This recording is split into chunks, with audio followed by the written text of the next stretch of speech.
కేరళలో ఒక brain eating amoeba అనే ఒక దానివల్ల జబ్బులు రావడం, చనిపోవడం జరుగుతోంది.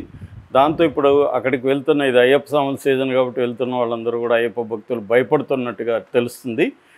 నిన్ననే నిన్న కాదు మొన్న 18వ తేదీ కర్ణాటక ప్రభుత్వం కూడా ఒక అలర్ట్ జారీ చేసింది. అయ్యప్ప స్వామి భక్తులు కేరళకి వెళ్ళే వాళ్ళు జాగ్రత్తగా ఉండాలని కొన్ని గైడ్లైన్స్ కూడా కర్ణాటక ప్రభుత్వం జారీ చేసింది. ఈ నేపథ్యంలో అసలు ఈ జబ్బు ఏంటి, దీని లక్షణాలు ఏంటి, ఇది ఎలా వస్తుంది, మన అయ్యప్ప స్వామి భక్తులు ఎలాంటి జాగ్రత్తలు తీసుకోవాలి అనే విషయాల గురించి మనం మాట్లాడుకున్నాం. దీని పేరు అఫిషియల్గా దీని పేరు ఏంటంటే నెగ్లేరియా పౌలరీ అంటారు. ఇది వైరస్ కాదు, బ్యాక్టీరియా కూడా కాదు. ఇది ప్రోటోజన్ ఇకోరైయోట్ అని అంటారనమాట. దీన్ని ప్రోటోజన్ అని పిలుచుకోవచ్చు. సో ఇది సింగిల్ సెల్లు, తర్వాత ఫ్రీ లివింగ్ అంటారు, ఎక్కడంటే అక్కడ జీవించగలదు. ప్రధానంగా ఇది థెర్మోలిఫిక్ అంటారు. థెర్మోఫిలిక్ అంటే అర్థమైందంటే వేడిని ఇష్టపడుతుంది అనమాట. వామ్గా ఉన్న చోట ఇది ఎక్కువగా ఉంటుంది, ఎక్కువగా వాటర్లో ఉంటుంది అనమాట ఇది. సో ఇది మనకి మామూలుగా 30 నుంచి 45 డిగ్రీల వాటర్ సెల్సియస్ వాటర్లో, సెంటిగ్రేడ్ వాటర్లో ఇది నివసిస్తూ ఉంటుంది. సో ఇది ఏంటంటే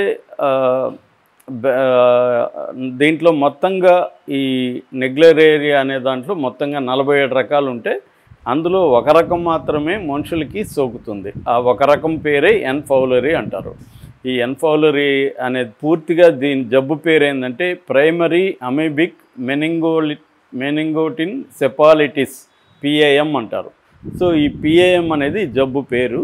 నేను చెప్పిన ఈ ఎన్ పౌలరీ అనేది క్రిమి పేరు అనమాట. అది బ్యాక్టీరియా కాదు, వైరస్ కాదు.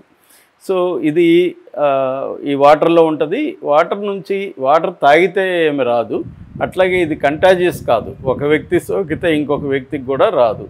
ఇది ఏంటంటే మన వాటరు ముక్కుల్లో వెళ్తే ముక్కు ద్వారా అది వెళ్తుంది. ముక్కు ద్వారా ఒల్ఫాక్టరీ నెర్వ్ ఉంటుంది. ఆ ఒల్ఫాక్టరీ నెర్వ్ ద్వారా బ్రెయిన్లోకి వెళ్ళిపోతుంది. సో అందువల్లనే బ్రెయిన్ ఈటింగ్ అమీబా అని దీని పేరు కూడా పెట్టారు.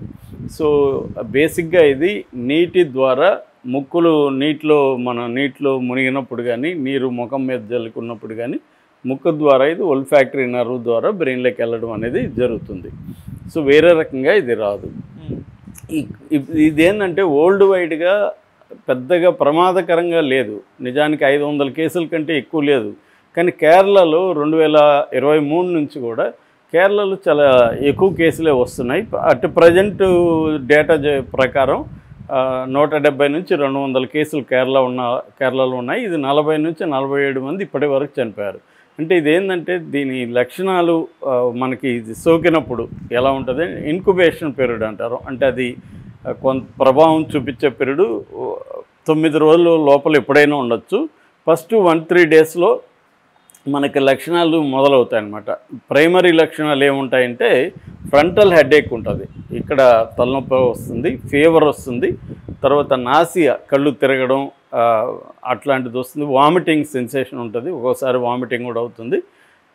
అట్లాగే టేస్ట్ మారిపోతుంది, టేస్ట్ సరిగా ఉండకపోవచ్చు, స్మెల్ కూడా మారిపోతుంది మనకి కోవిడ్లో వచ్చినట్టుగానే.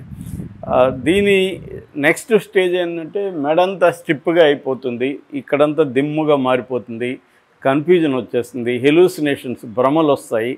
నెక్స్ట్ స్టేజ్ కోమాకి వెళ్ళిపోయినాక బ్రెయిన్ హెర్మిటాసియా అంటారు. అంటే బ్రెయిన్ ఆగిపోయి బ్రెయిన్ డెడ్ అయిపోయి చనిపోయే అవకాశాలు ఉన్నాయన్నమాట. ఇది దీని స్టేజెస్.